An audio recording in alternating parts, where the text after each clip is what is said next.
r/ask Reddit. Doctors of Reddit. What's the biggest case of faking it you've ever seen?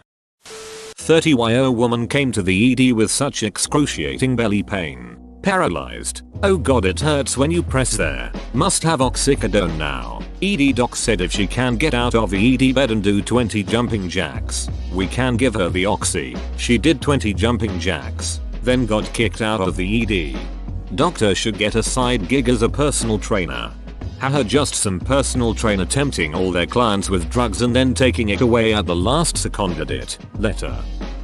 My mom's a nurse and she said once some crazy lady came in and complained that she had the whooping cough, and whenever she coughed she followed it with a loud woo-oo-oo-p. She's doing it wrong. That's a coughing whoop. Exactly. The right way is to whoop before you cough. Hoop cow.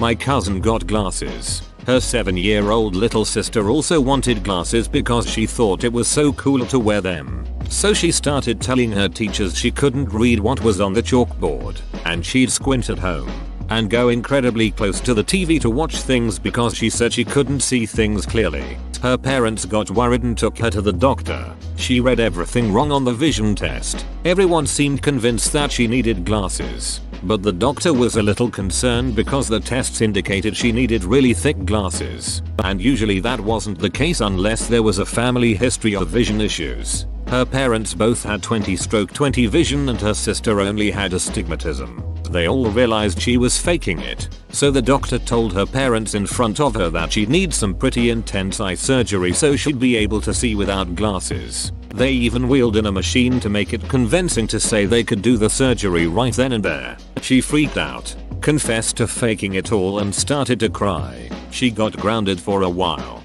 I remember I faked it when my brother got glasses because I thought they were cool. Turns out I actually needed glasses. They found an astigmatism in my eyes. Who knew? Turns out I actually needed glasses. They found an astigmatism in my eyes. Who knew? He never knew I needed glasses. I mean, how am I supposed to know what the world looks like to other people? Then I was amazed that I could see every detail of a tree. Edit. Just going to disable inbox replies. I love that you've all had similar experiences, but I'm on the spectrum and I've got to read every single reply that comes into my inbox, which is exhausting. But also, woo, we can all see clearly now. I'm an IQ and a nurse. We get a lot of malingering in the air. One day, one of our frequent flyers came in and started faking a seizure in Tridge. Now obviously I know this lady and she's fake seized a million times before, but this time it's in the lobby in front of about 30 people who have no way of knowing that it's fake. She's lolling around on the floor making a damn fool of herself and folks look horrified. I walked up to her and said calmly, "Karen, what are you doing?" To which this genius responds, "I'm seizing." I told her to stop seizing, so she did. Edit. No, her name wasn't actually Karen. I just did that for confidentiality. Oh man, would love to have seen the face of all those people watching this unfold. That doctor is a miracle worker. Had a patient when I was an intern feigning blindness. She would constantly be playing on her smartphone, only furiously trying to hide it when someone from the care team came into her room. The best was when my attending one day strolled past her room and threw his hand up in a highly exaggerated hula wave. She started to throw her arm up but caught herself halfway through, then threw her hand back into her lap and pretended to be staring off into nothing.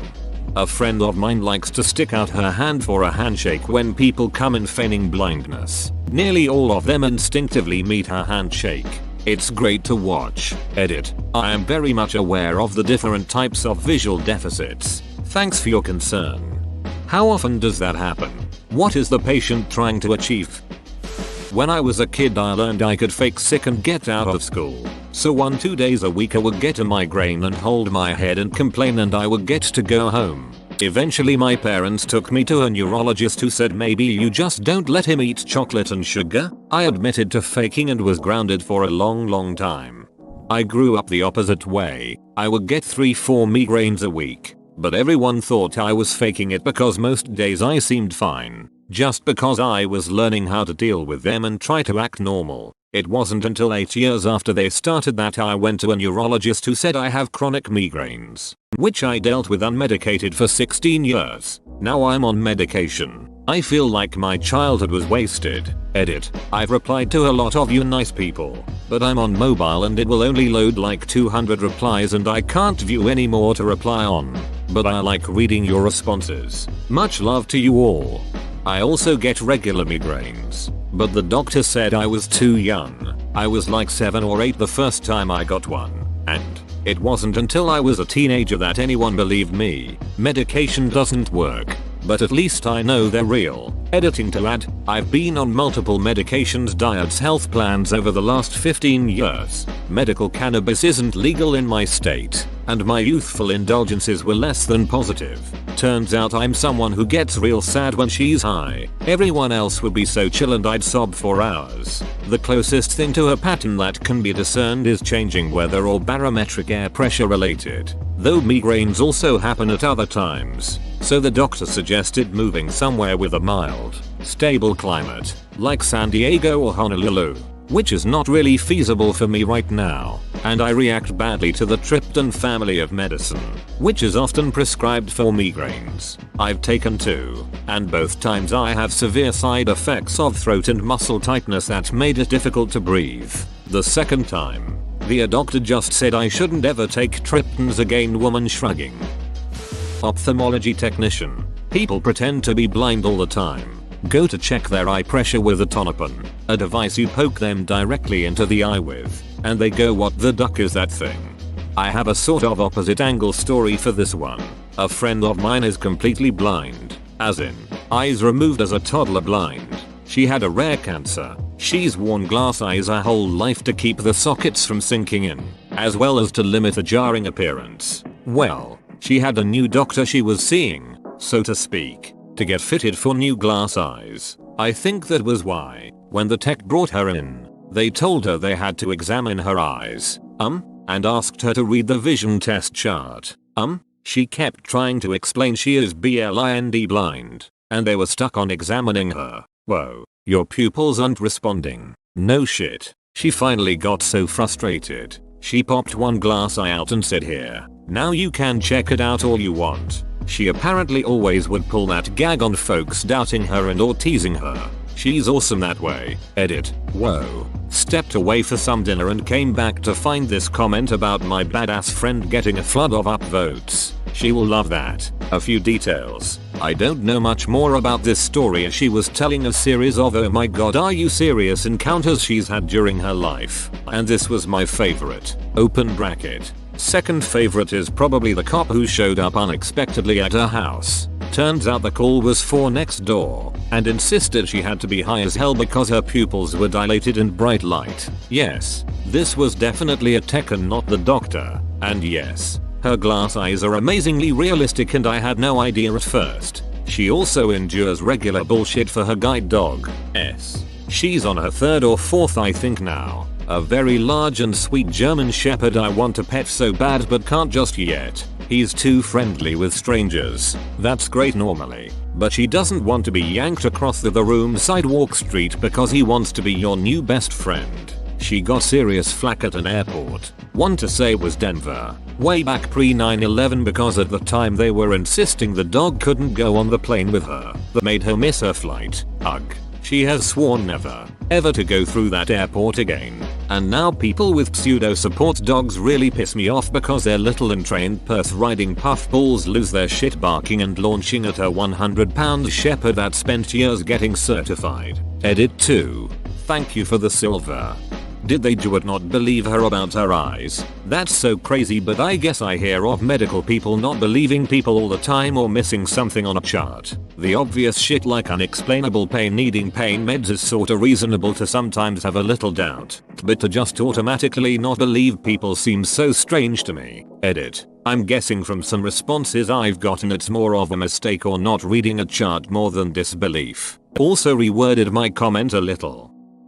When I was a kid, I would plan my sick days way ahead of time. Had an old thermos that I would pour leftover milk, meat, whatever, leave it on the windowsill in my bedroom just letting it fester for a month. Open bracket. Of course the thermos was closed so no smells escaped. I set an alarm for the middle of the night, dumped the contents of the thermos on my rug and ran in to tell my dad I was throwing up and so sick. However, this thermos monstrosity filled the entire condo up with horrible smells, and both me and my dad ended up puking into the tub at the same time every time we tried to clean up the rug.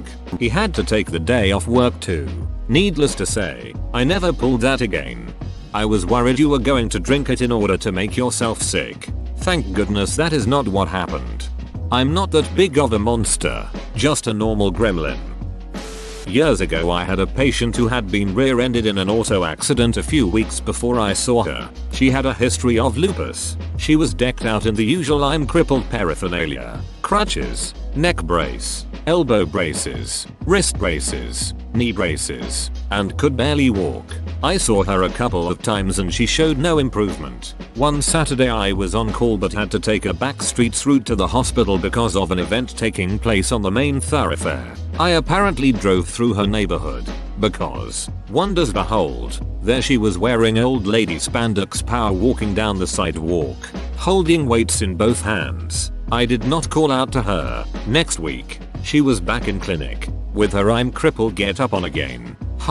A few weeks later I got the subpoena for the deposition, and it all became clear. What did you do at that point? We need part 2 of this story. I could not have sworn, under oath, that I had absolutely positively identified the woman power walking. I know it was her. I later confirmed she lived in that area. She and her attorney could have argued that it was her sister or daughter or cousin or whatever, so I just honestly answered all the questions during the deposition.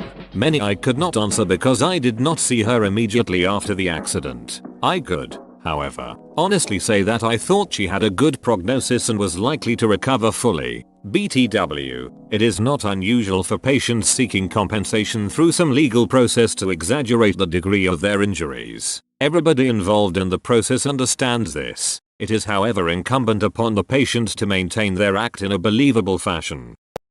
No doctor but a funny story from work a couple years ago. Guy calls in sick for around 8 days. Says on the phone he is really sick. Comes back to work the next week. Tanned as duck. This dude hands a medical slip to the manager written in Spanish. On the slip there is an official seal from some random Cuban clinic. Guy walks over to B with a grin on his face saying, "Yeah, I'm probably fired." He was fired.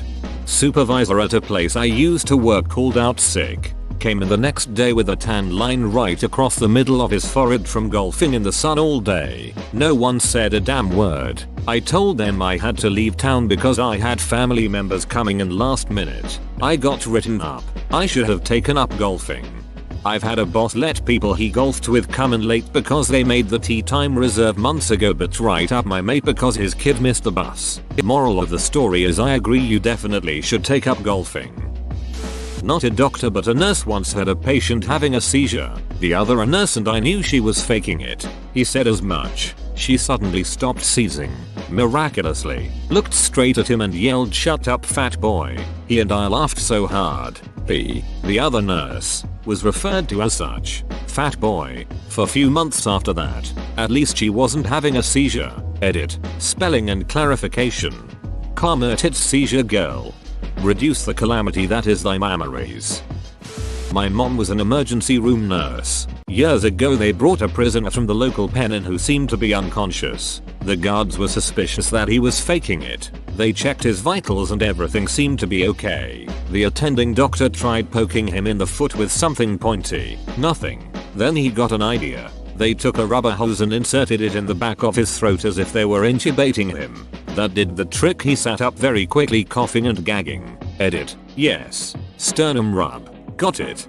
There's an even easier way. Just take their hand, hold it over their face, and drop their hand. If they're truly unconscious, or drunk, or very out of it etc., they'll smack themselves in the face. If they are conscious, they will always do something to lessen the hit, like make their hand land to the side, or they turn their hand and hit somewhere they think it won't hurt, etc. Edit. Okay, so apparently, you shouldn't do this. Don't do this, guys. Edit 2. Seriously, don't do this. It's bad.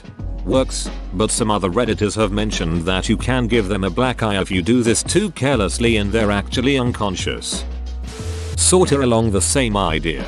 Working at a pharmacy we saw a guy come in to try and get a refill on some pain meds that had no refill. After pleading that his ear really hurt, we told him again we couldn't refill it. One of the other employees saw his step into a side hallway and take a pencil and jam it forcefully into his ear repeatedly, drawing blood. He calmly left and went to the ear. He came back a few hours later with a prescription for pain meds.